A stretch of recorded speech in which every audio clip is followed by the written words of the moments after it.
Good weekend, all. Ira Epstein with your special edition of a weekly edition of your financial markets, and this will be your wrap-up for Sunday, November 28th, 2021, getting on to 7:30 at night, p.m. Central Time. So what did I wait for? I wanted to see how the markets opened. After the fiasco that we saw on Friday where everything collapsed, big-time collapses in so many markets, what was going to happen today? Well, probably the bottom pickers are coming out. Maybe they should have actually done that at the close of Friday, but you're so scared you don't know what to expect. Energy prices getting a solid bounce back. Nat gas, which was up dramatically on Friday, giving back 38 cents of those gains. Bonds and notes, which soared, giving back something there. Not too much was going on or should be going on in all of the grains. We're going to move away from the Decembers here. I just have that on the weekly chart, but you don't want to be in those anymore. In the gold, you went right down to key numbers that I needed on the longer-term basis to see if the market's going to be bullish. And those were the areas that I was looking for support to come in. And in the stock market, wow, what a day. Now, what went on, obviously, on Friday is we have a new variant. I think it's called Omicron of COVID-19. We do not know if the current vaccines and the boosters are working against it or not. It spreads rather fast. It has a different look to it.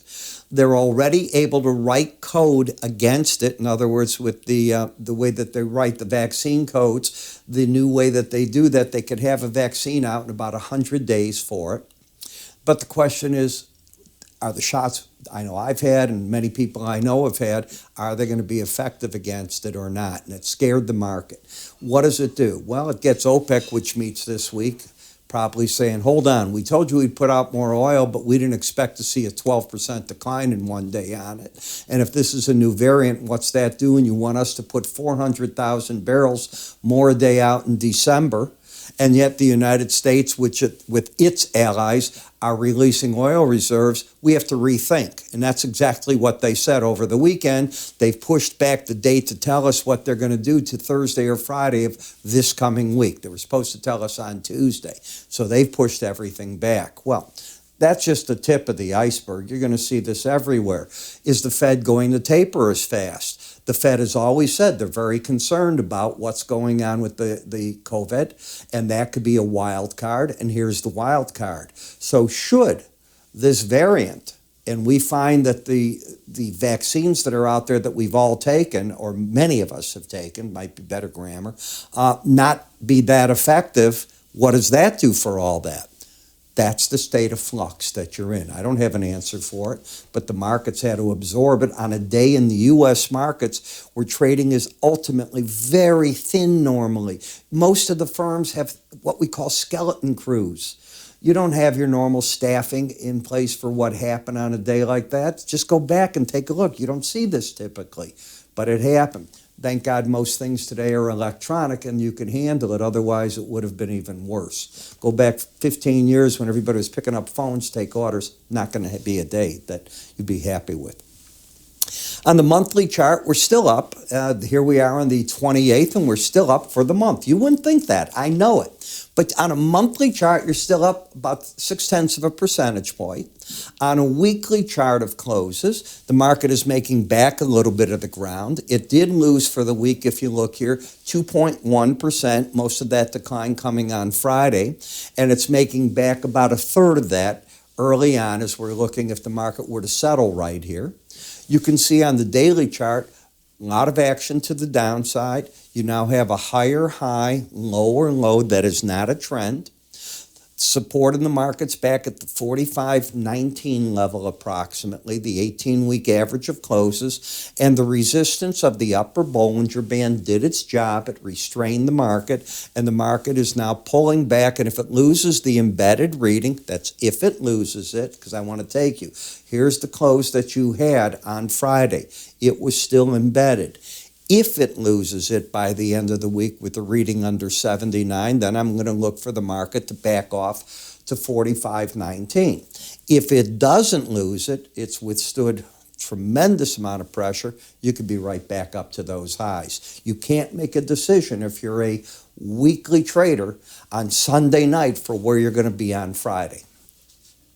On the NASDAQ, The market is the same thing. You're losing the embedded reading. You haven't lost it. It's too soon to know. By the way, was this market embedded? Let's even get there because I've got my doubts that it was. Both numbers not over 80. Both over 80. Both over 80 on the 26th. This is the week it can embed. So if it's going to embed, you'll get that reading this week where you got this red line over 80. It's all systems go then on my techniques looking for higher prices. That's where I'd be on the chart. When we come to the Dow Industrials, you had lost your momentum back here. Now, let me just get you to it. Right here, you had a 79.87 reading. That was your first chink in the armor, so to speak. This Friday did it in. You can see where the market came down.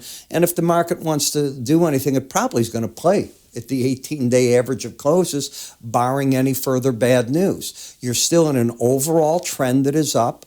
You're correcting an overbought condition. As soon as you get the blue number under 70, the market's no longer overbought. At least that's how I would teach it.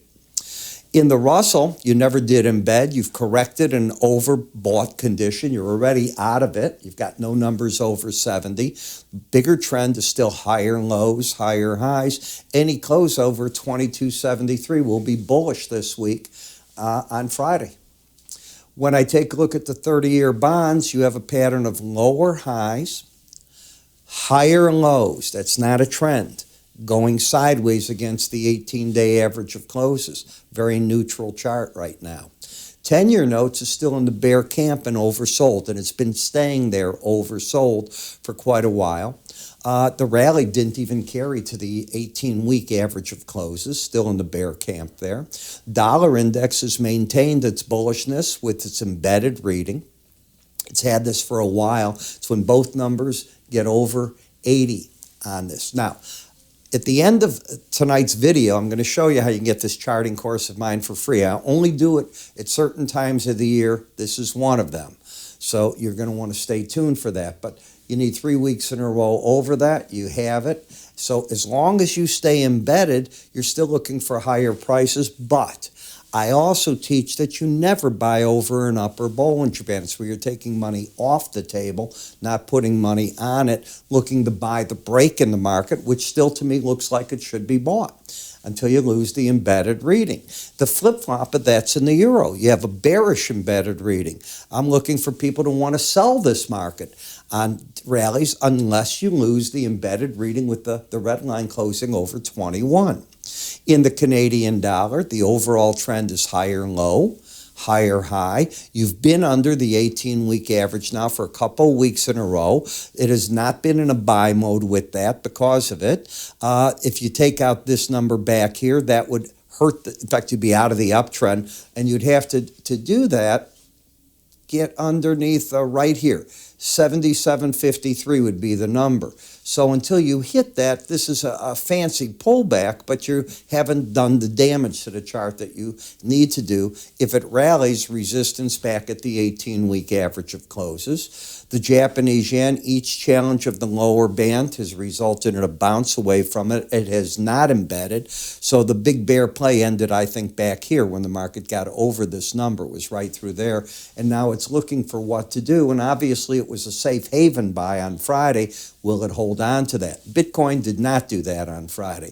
Bitcoin has been in a state of flux, down 5.93% last week. The week before it was down 9.86%. So you have lost in those 2 weeks, about 15% in round figures. And is that enough for the market? I don't know. It's still not under the 18-week average of closes, so the bias has stayed up on it this whole time. The differential between Brent and WTI, well, it's gone on a weekly charts. It was over here, as you can see, down to 81, down to $1, and it's come back up to 4.36. And why? Because in the U.S., we still have plenty of oil, but the Brent is the one that keeps itself, with OPEC controlling it, the tight part of the market. Here's Brent, which did get hit. You lost your embedded readings all back here. This market said this week, right here, the week of the 19th, when prices were 78.89, and you had a reading under 79 here, that the odds are you're going back to that 18-week average to regroup. And I think that's just about what the market is doing. The same thing would have happened here on the WTI, as you can see. You lose it. I'm looking now for the 18-week average for regrouping in that area. The trend is down in both of them right now. Rebob gasoline, any challenge of the lower band, I'm looking for the pros to cover. President had a pretty good week. He said he's releasing the oil and it's going to break energy prices. Well, gasoline prices this week ended up 8% lower. Let's applaud President Biden. His work did that. Then that's what I'm looking at. So let me talk to you about my offering this week. If you take a look at what I'm doing, I have a Cyber Week special, and I do this every now and then.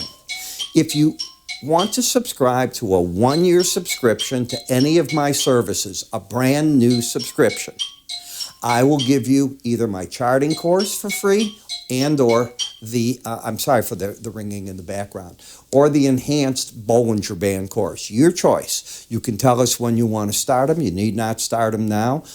The purchase, though, starts the day that you make it of the research. All you need to do is go to our website, and the plans start at $156 on an annual basis. They, I think, will cover just about everything you can imagine. If you have questions, call my staff. Go to the website under the word research. It's there. You can click on a mailing that I'll be sending you as well. And you can always go up here and click up here and go right to our webpage, and that'll take you there as well. With that, I'm Ira Epstein. You have a great day.